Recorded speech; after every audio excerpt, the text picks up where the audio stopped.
The 53rd International Antalya Film Festival ended as it began, with a red carpet gala. But who walked away with the top awards in the international and national competitions? Miranda Atty has more on this one. An action-packed week of movies, fun and forums at the International Antalya Film Festival was topped off by Sunday's grand finale, the Golden Orange Awards. American actor Harvey Keitel won the Lifetime Achievement Award.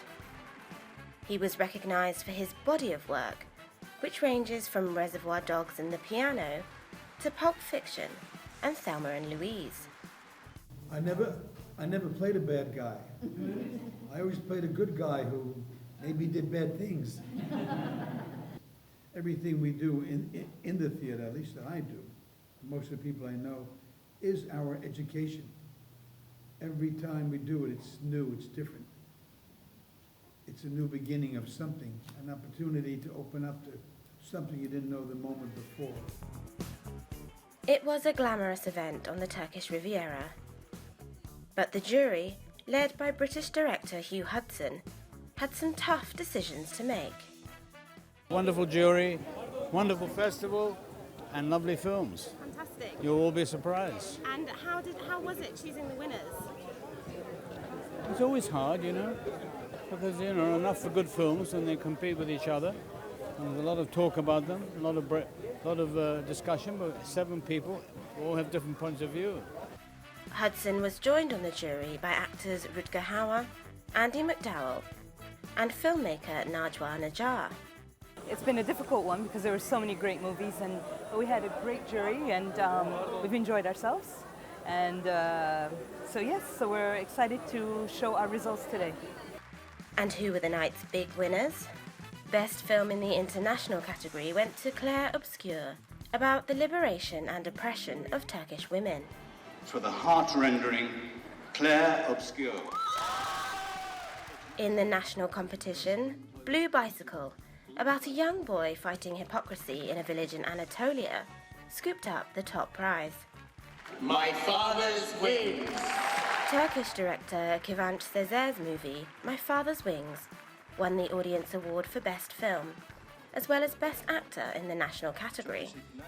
Yes, we already did the international premiere in Karlovy Film Festival in May competition, and then we have another stops in Brazil, in France, in India, and so I'm curious to go abroad to see the audience who watch the movie. For new directors, whether foreign or Turkish, recognition at the Antalya Film Festival can be a springboard to global success. The festival is also an opportunity to win financing and distribution, so their films reach a bigger audience and get made in the first place. Miranda Atty, TRT World, Antalya. Showcase's Miranda Atty joins me now in the studio with her impressions of the 53rd International Antalya Film Festival. So what are your general impressions of this year, Miranda? Well, as you say, it's the 53rd International Film Festival, and it's the oldest film festival in Turkey.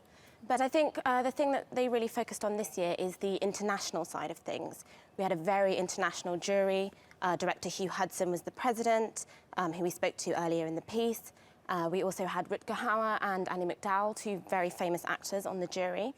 And I think that we're seeing a really kind of international stance this year. The kind of films that were being focused on, there was very much a focus on family relations.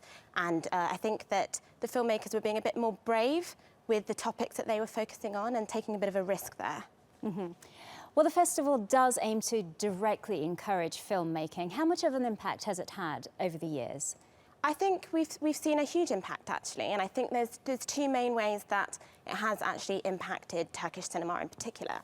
The first one is the Antalya Film Forum, which has been going for about 3 years, and that's in terms of getting new directors, new films off the ground, in terms of putting them together with co-productions, people who might be able to finance the films.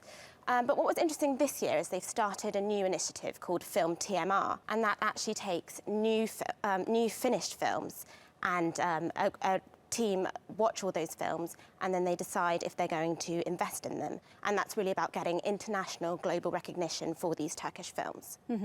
Has all of this resulted in more screenings for Turkish films at the festival over the years? Yes, I definitely think we're seeing an increase in Turkish cinema generally, not just at the festival. If we look back a decade or so ago, there was around 40 films that were being produced annually. Fast forward to 2015, and that's tripled. Actually, 140 films were screened last year. It might still be a small number compared to Hollywood, of course, but the increase is significant. And I think that there's a $5 million investment this year into the Antalya Film Festival, and we're seeing that trickle down into Turkish cinema, definitely. Right, great news there.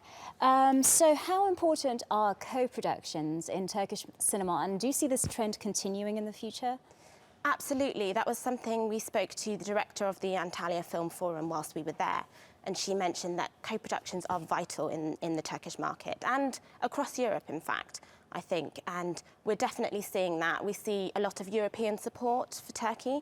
It's worth mentioning, though, that Turkey's actually decided this month that they will be leaving the EU Creative Europe programme, which is an international cultural fund. It's about $2.5 billion annually, and they had invested $2.5 million into Turkey's film industry, into their cultural industry.